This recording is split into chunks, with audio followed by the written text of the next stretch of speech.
Nimesema wale waliokosea wote waondolewe hapa haraka.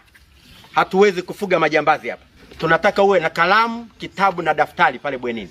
Tunataka wanafunzi muje msome. Hakuna ambaye kwao ni hapa katika majengo haya. Kinachokukalisha wewe kwenye majengo haya ni shule.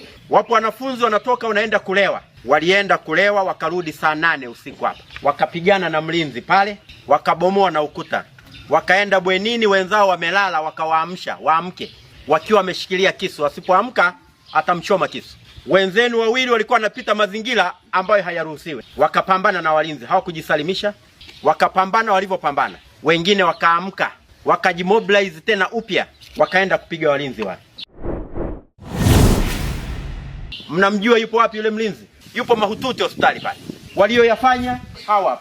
Kama kulikuwa na kosa upo uongozi. Imeshindikana kwenye uongozi wa chuo, mkuu wa wilaya yupo hapa na viongozi wengine mpaka kwa mkuu wa mkoa. Kwa hiyo hao tunawapeleka polisi, watakuwa polisi pale.